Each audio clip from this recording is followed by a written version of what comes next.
Hay lugares en el mundo donde el tiempo parece detenerse, sitios que no necesitan fantasmas para provocar miedo, porque el miedo ya vive ahí como un habitante más.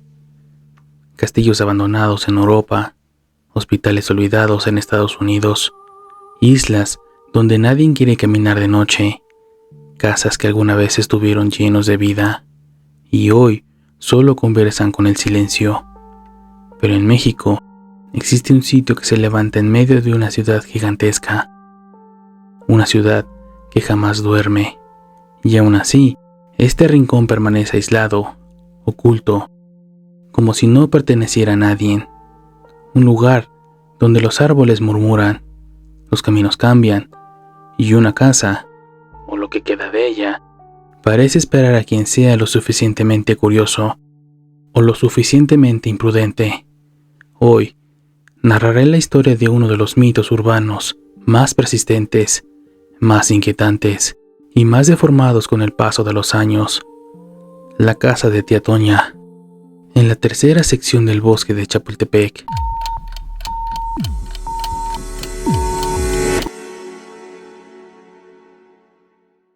Para entender esta leyenda, primero hay que ubicarse en un escenario. La tercera sección del bosque de Chapultepec no es un lugar para visitantes. Nunca lo fue. Cuando la ciudad creció y decidió dividir el bosque en 3 partes, esta tercera región se destinó a tareas de mantenimiento, reforestación y vigilancia. No había museos, no había lagos para pasear, no había zonas recreativas. Era, y sigue siendo, un terreno donde la presencia humana nunca fue constante. Y en lugares así, donde la humanidad no domina, las historias se escriben solas. Los caminos de esta zona no son como los otros. Aquí, el suelo se abre y se cierra según la lluvia. La maleza crece en semanas, y lo que hoy parece un sendero seguro, mañana puede desaparecer bajo ramas caídas. Exploradores que caminan por ahí aseguran que el bosque tenía vida propia, que organiza sus rutas como si decidiera quién puede avanzar y quién no. Y, curiosamente, todos coinciden en una sensación, que siempre, sin importar la hora, alguien los observa desde alguna parte. Antes de que esta sección se formalizara, ya existían pequeñas casas de servicio, chozas y restos de estructura antiguas. La mayoría quedó abandonada cuando la zona se reforestó. Eran lugares silenciosos, cubiertos por musgo, hojas y sombra, demasiado pequeñas para ser casas, demasiado grandes para ser simples bodegas. Y cuando algo está ahí, sin nombre, sin registro, la imaginación del barrio la bautiza. Algunos decían, ahí vivió una bruja. Otros aseguran, esa casita está maldita. Y otros más dicen que ahí vivía una señora muy rara. Así nacen los mitos, con susurros. La tercera sección tiene un fenómeno extraño. El sonido parece deformarse. Tu respiración rebota, tus pisadas suenan a 2 metros de ti. Un simple crujido de rama puede confundirse con un susurro. Muchos guardabosques lo han dicho. Los árboles aquí hablan. Y cuando el ambiente es así de propicio, cualquier relato se vuelve creíble. Durante las décadas 80 y 90, la tercera sección se volvió un territorio olvidado. Ahí ocurrieron hallazgos de cuerpos, actividades clandestinas, reuniones nocturnas y desapariciones.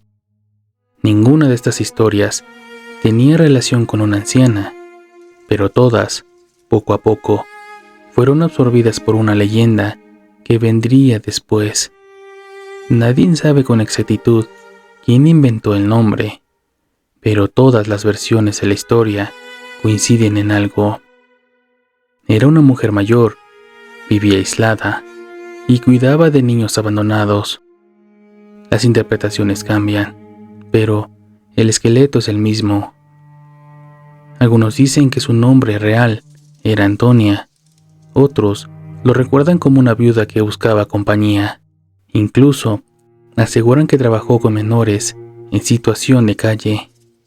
Pero lo más importante no es si existió, sino porque la ciudad creyó que existió. En barrios cercanos, los niños decían: en el bosque hay una casa donde vive una señora que ayuda a los huérfanos. Y luego dicen que ella no ayuda, que se volvió loca. Y más tarde, que en esa casa nadie sale. La historia se fue deformando, como todas las leyendas urbanas, hasta que alguien dijo la frase que marcó para siempre el mito: ahí viven los niños que mató. No había pruebas, no había nombres, no había fechas, solo un bosque, una casa y el miedo colectivo dispuesto a llenar los vacíos. Un detalle fascinante del mito es este: nadie señala la misma casa. Para unos está en un acantilado, para otros subida en un cerro. Otros recuerdan una cabaña rectangular y algunos describen una construcción con columnas de concreto. ¿Cómo puede una casa tener tantas formas? La respuesta es simple: porque hay muchas casas abandonadas en la zona y todos podrían ser la verdadera, dependiendo de quien la cuente. Esto hace que la leyenda sea infinita, porque siempre habrá una casa nueva que alguien descubra. Una parte esencial de la historia dice que el camino hacia la casa se abre solo si ella quiere. Esta idea nació porque los senderos realmente cambian. Hay días en los que un explorador puede avanzar sin problema y semanas después, ese mismo lugar parece haber sido tragado por el bosque. De ahí surgió el mito de que si no estás preparado, no llegas. Si entras sin permiso, te pierdes. Y si llegas, tal vez no regreses. ¿El personaje de Tía Toña realmente existió? No existe registro oficial de una mujer llamada Antonia, Toña o similar, vinculada a un orfanato de Chapultepec, propietaria de un terreno dentro del bosque, o asociada a homicidios o desapariciones ahí. Entonces, ¿de dónde salió? Las teorías más consistentes son: la teoría A, basada en una filántropa real de los años 40 y 50. En la colonia de San Miguel Chapultepec, vivió una mujer conocida como Doña Antonia, recordada por dar comida a niños de la calle. No mató a nadie, no se suicidó, pero sus historias se pasó de boca en boca entre vecinos. Con el tiempo, alguien la vinculó, erróneamente, con el bosque debido a la cercanía. La teoría B, los Scouts de los 60. Muchos grupos de Boy Scouts y excursionistas usaban la zona para acampar en los años 50 y 60. Entre juegos, estaba contar historias sobre casas abandonadas, ancianas misteriosas que cuidaban de niños perdidos y de advertencias para no alejarse del grupo. La figura de la tía Toña aparece mencionada en relatos orales desde entonces como una anciana protectora, no como asesina. La teoría C, historias de brujas en los bordes del bosque. En los límites del bosque existían cuentos antiguos sobre viejas del monte que recogían niños para cuidarlos o para castigarlos. Estos relatos persistían desde épocas rurales. La tía Toña puede ser una versión moderna de esas figuras. El origen del mito más violento, la parte oscura, la idea de que la tía Toña mató a niños, aparece por primera vez en relatos juveniles de los 70 y 80. Probablemente surgió por hallazgo de ruinas con cuartos pequeños, probablemente bodegas o casas de guardabosques, el ambiente tétrico y abandonado, y el rumor de que ahí vivió una anciana. Cuando los jóvenes iban a tomar o explorar de noche, comenzaron a inventar que la anciana se volvió loca, que los niños la irritaban, que los mató uno por uno.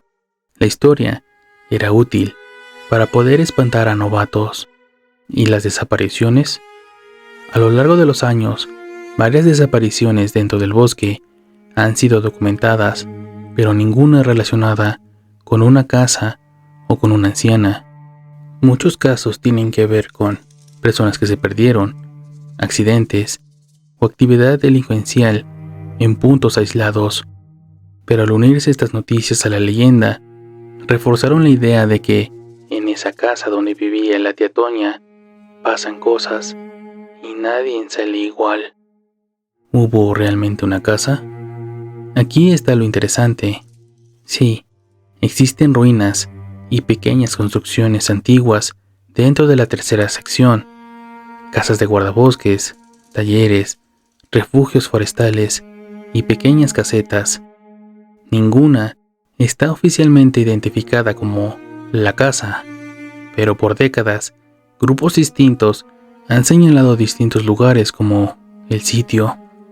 Eso creó el efecto de una casa que aparece y desaparece, rutas que aparecen diferentes cada vez que alguien entra, y la idea de que la casa se mueve. Algunos urbanos exploradores afirman haber encontrado una cabaña semirruida, con manchas en las paredes, huellas de hogueras, ropa de niño vieja y ecos extraños. Pero otros dicen que esa no es la casa, que la verdadera está más abajo, cerca del barranco, y que tiene restos de mobiliario antiguo. La verdad es que nadie puede demostrarlo, y tal vez no haya nada más que demostrar. ¿Por qué se escuchan niños? Existen varias explicaciones. La fauna pequeña, tlacuaches, ardillas o aves escuchándose, fenómenos acústicos, resonancia de las ramas, o tan solo la imaginación inducida. Pero hay testigos, guardabosques incluidos, que juran eso no eran animales, eran voces. Hasta aquí hemos explorado el entorno, la historia y las teorías detrás de la casa de tía Toña, pero ninguna leyenda se sostiene solo con rumores. Se sostiene con historias, con testimonios, con relatos que se transmiten como advertencias. A continuación, escucharás varios de ellos, relatos basados en versiones que circulan entre exploradores, vecinos y trabajadores del bosque, historias que, reales o no, han provocado que muchos jamás regresen a ese lugar. Así que prepárate, porque lo que sigue no es para los que se asustan fácilmente. Dicen que el bosque abre caminos que no deberían estar ahí, y Alan lo descubrió la noche que decidió entrar solo, sin mapas, sin compañía, y con una cámara que nunca volvió a encenderse después. Alan llevaba 3 años haciendo exploración urbana, lugares abandonados, hospitales, fábricas, túneles. Nada lo espantaba ya, pero había un sitio que siempre evitó, la tercera sección del bosque de Chapultepec, no por miedo, sino porque todos los demás exploradores decían lo mismo. Ese lugar no te quiere, ahí no mandas tú, no sirve de nada y preparado. Un martes por la noche, Alan decidió enfrentarlo. Aprovechó que era un día sin vigilancia en la zona y entró por un acceso que ya tenía identificado. Al principio, todo iba bien. La humedad era tan densa que parecía pegársele a los brazos. Las ramas crujían bajo sus botas. El silencio era total. A los 20 minutos de camino, encontró algo que lo hizo detenerse. Un sendero, angosto, perfectamente marcado, como si alguien lo hubiera despejado recientemente. Alan sintió que ese camino lo invitaba. No lo pensó 2 veces. Llevaba unos 5 minutos avanzando, cuando notó que el aire se volvía más frío. Su lámpara iluminaba apenas unos metros, y cada vez que levantaba la vista, tenía la sensación de que las ramas se cerraban un poco más. Grababa mientras caminaba, contando lo que veía. El camino está demasiado recto, demasiado limpio. No parece natural. Siguió avanzando, hasta que escuchó algo. Risas pequeñas, como si fueran de niños. Pero no de frente, no detrás. Eran a los lados, como si lo acompañaran. Alan se detuvo, apagó la lámpara. El bosque quedó en tinieblas. Las risas seguían ahí, y entonces una voz infantil, muy clara, dijo cerca de su oído: ¿Quieres jugar? Alan encendió la lámpara por reflejo, y ahí, delante de él, había una casa. No estaba un minuto antes. Era imposible que no lo hubiera visto antes. Una construcción a medio construir, con ventanas negras, sin puerta, como si el bosque hubiera dejado la entrada abierta solo para él. Alan grabó unos segundos más. En el video, que luego se recuperó de la cámara dañada, se escucha su respiración acelerada.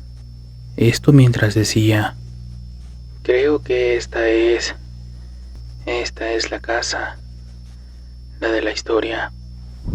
Alan entró. La temperatura bajó de inmediato. Las paredes estaban cubiertas de marcas, como manos hundidas en el cemento húmedo. El olor era rancio, como de humedad vieja, mezclada con algo que no logró identificar. Caminó hacia la habitación del fondo. Ahí había algo. Una silueta, pequeña, inmóvil. Alan levantó la cámara. La figura dio un paso hacia adelante. Se escuchó un golpe fuerte. Luego gritos. La cámara cayó al suelo. Lo único que se ve al final del video es la imagen temblorosa de Alan siendo arrastrado hacia la oscuridad, mientras varias voces infantiles susurran: «Ya no estás solo». Alan fue encontrado al amanecer, desmayado, a metros de la entrada de la sección. No recordaba nada después de la frase «¿Quieres jugar?». Lo único que dijo mientras lo atendían fue: «Ese camino no era real. Yo vi a alguien que no debía estar ahí». Nunca volvió a explorar, nunca volvió a acercarse al bosque. Y lo más extraño, el sendero que grabó en video simplemente no existe.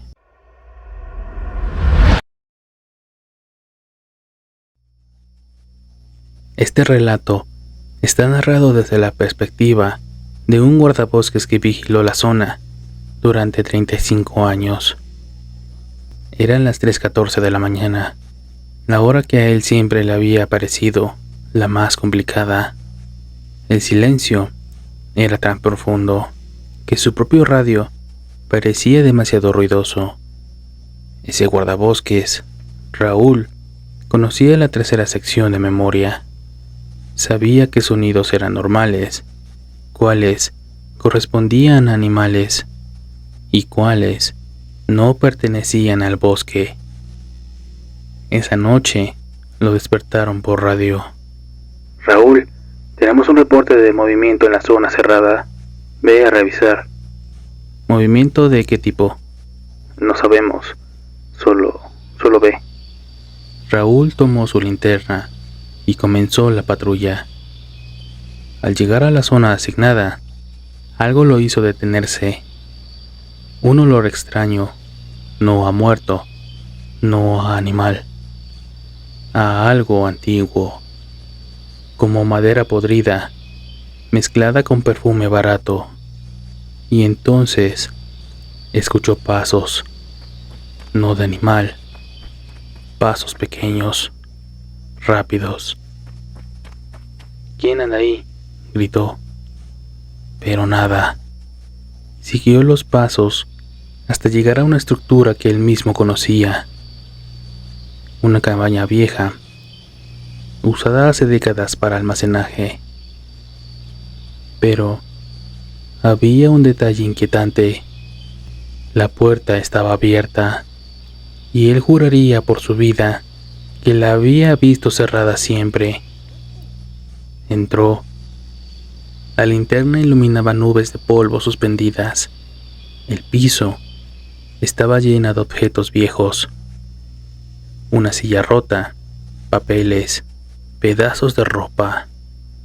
Y entonces lo escuchó. Risas, muchas risas, en todas las direcciones. Raúl apuntó la linterna hacia la esquina y vio algo moverse. Se acercó. Era una figura pequeña, demasiado oscura para ser un niño real, demasiado quieta. Oye, ¿estás bien? La figura levantó la cabeza. Mostró un rostro pálido, borroso, como si no tuviera rasgos definidos, solo ojos muy oscuros. La figura dio 2 pasos hacia él y desapareció entre un suspiro. Raúl retrocedió, salió corriendo, no pidió ayuda, no reportó nada. Al llegar a la caseta, Raúl temblaba. Los demás guardabosques lo vieron pálido, sin poder hablar bien.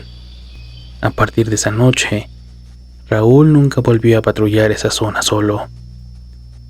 Y nunca más volvió a entrar a esa cabaña. Cuando renunció años después, dejó un cuaderno. En él escribió solo una frase: no es una casa, son muchas, y todas se mueven.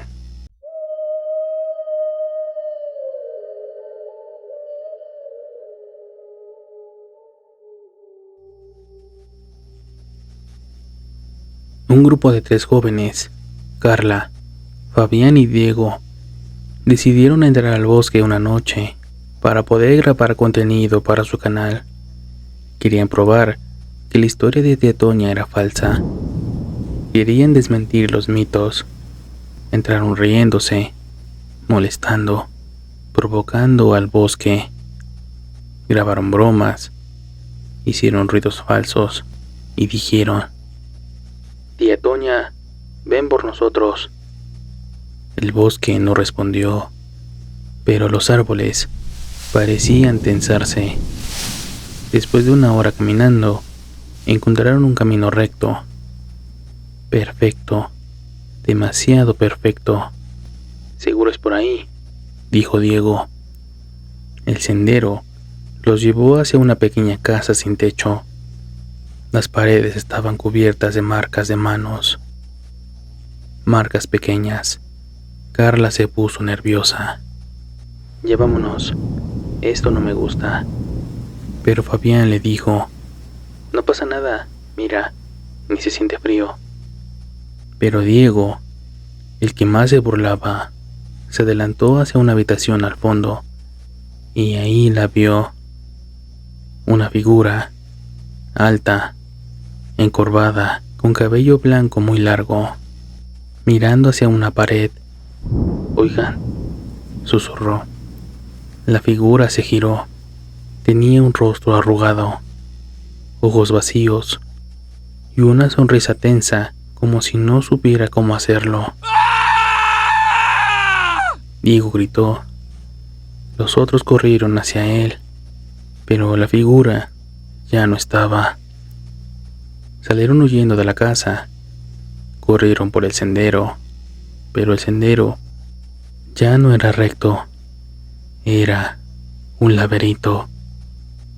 Giraban y giraban, y siempre regresaban al mismo punto, la casa.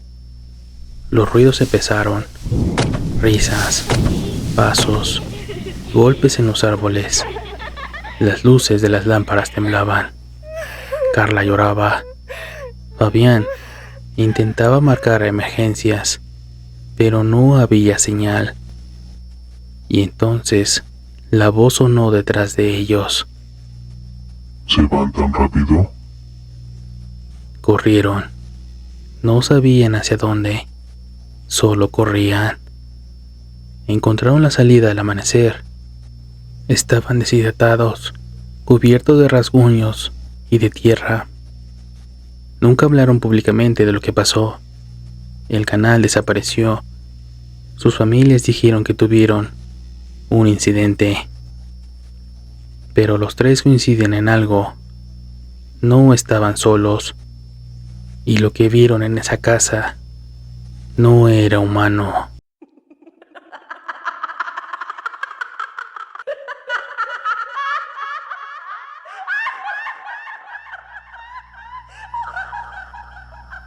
Este relato es más íntimo, más oscuro y más humano. El sobreviviente nunca quiso dar su nombre, solo pidió contar su historia antes de olvidarla por completo. Dijo que, cuando era niño, vivía cerca del bosque. Tenía 10 años y le encantaba explorar. Una tarde, se alejó demasiado. El sol ya se estaba ocultando y escuchó algo extraño. Una voz suave, cantando. Una voz de una mujer. La siguió. Lo llevó a una casa pequeña, oculta entre árboles enormes. La puerta estaba abierta. Una anciana salió y era muy delgada, con cabello gris y mirada tranquila. ¿Tienes hambre, niño? Le preguntó. Él asintió. La anciana lo invitó a pasar. Le dio pan, agua y una vieja manta para que se sentara. Pero adentro, el niño notó algo. Había juguetes, muchos juguetes. Todos eran viejos, apilados como si nadie los usara. ¿Dónde están tus hijos?, preguntó. La anciana sonrió, pero su sonrisa era triste, demasiado triste. Se portaron mal. ¿Qué les hiciste? Lo que tenía que hacer. El niño se asustó e intentó salir, pero la anciana cerró la puerta. No te preocupes. Tú no eres como ellos.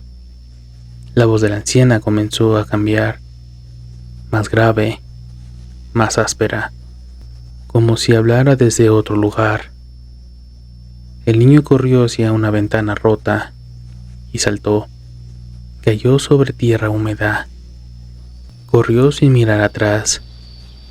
Cuando llegó a su casa, lloraba sin poder explicar qué había pasado.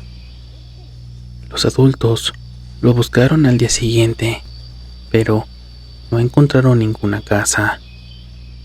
Años después, ya de adulto, volvió al bosque con un grupo de amigos.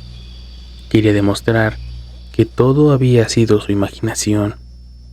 Pero ahí estaba, la misma casa, el mismo color, el mismo olor, y adentro, la misma manta que él había usado de niño.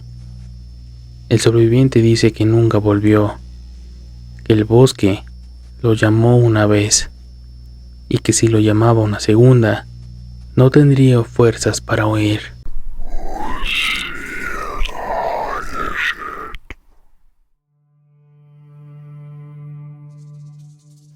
Dicen que los lugares embrujados no nacen, se forman, a veces lentamente, como una herida que nunca terminó de cerrar, otras veces de golpe, como un grito que nadie escuchó a tiempo. La casa de tía Toña es uno de esos sitios donde las historias se niegan a morir, donde el viento no solo mueve las ramas, también arrastra nombres, donde la humedad en las paredes parece dibujar rostros que no deberían estar ahí, donde cada visitante jura que escuchó algo diferente, pero todos coinciden en lo mismo. Hay alguien más ahí adentro. Puede que la historia original se haya perdido entre rumores, testimonios sueltos y muchas contradicciones. Puede que nadie sepa con exactitud quién fue Toña, qué hizo o por qué su casa sigue resistiendo el paso del tiempo. Pero lo cierto es que, mientras exista alguien dispuesto a subir ese camino estrecho, mientras haya una linterna iluminando sus muros desnudos, mientras el eco de unos pasos vuelva a repetirse detrás de ti, aunque estés completamente solo, la leyenda seguirá viva.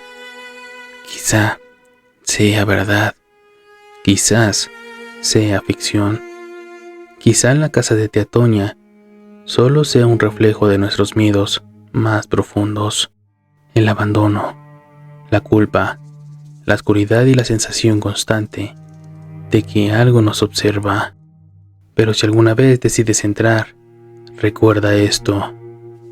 No importa si vas con amigos, no importa si llevas una cámara, no importa si tomas todas las precauciones posibles. En cuanto cruces el umbral, ya no estarás solo, porque en esa casa, en lo más profundo de la cabaña, entre el eco de los niños desaparecidos y la sombra que todos llaman tía Toña, algo o alguien siempre te mira a regresar, y algunos dicen que a veces decide acompañarte. Esto fue Phantomix, donde mezclamos sombras, misterios y secretos del más allá. Gracias por escuchar.